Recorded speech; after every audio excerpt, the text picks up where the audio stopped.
The story of the global Sumud Flotilla did not begin on the open sea, but in the hearts of individuals compelled to act, and in the minds of organizers determined to plan with care.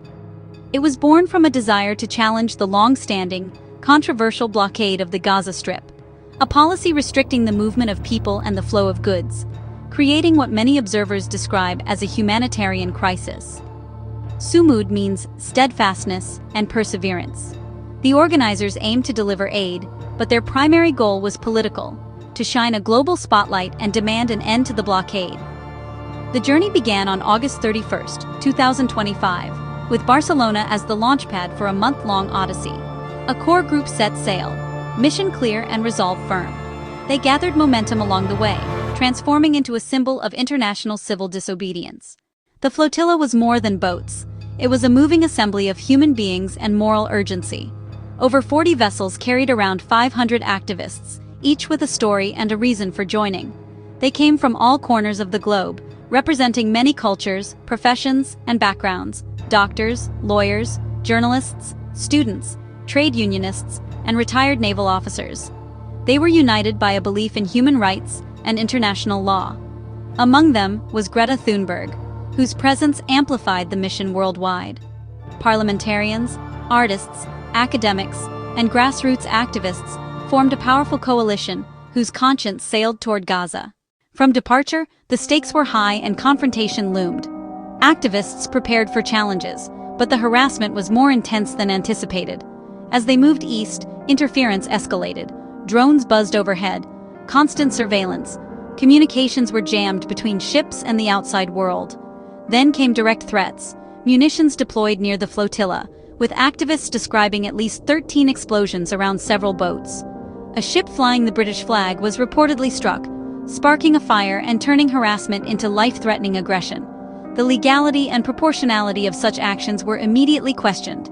Terrified yet resolute, crews controlled the blaze and carried on.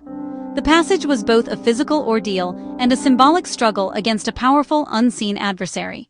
The climax arrived on October 1, 2025. More than 40 ships sailed in international waters, still far from Gaza, when the final confrontation began. Israeli naval forces moved to intercept in a coordinated operation. Organizers called the move aggressive and unlawful under maritime norms. Activists began live streaming until communications were cut.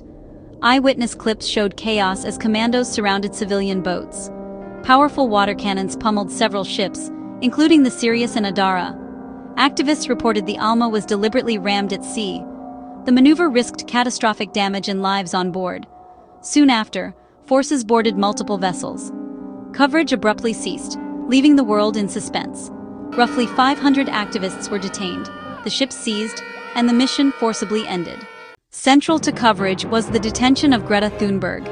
Her image dominated headlines worldwide. Humanizing images underscored the stakes.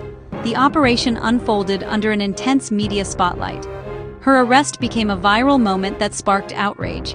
Officials stressed Greta and her friends are safe and healthy. In June, she was detained aboard the Madeleine after a reported chemical spray incident. She later called that detention a kidnapping.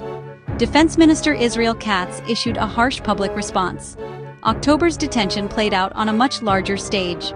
Nearly 500 arrests galvanized public opinion. Many framed her detention as a principled stand.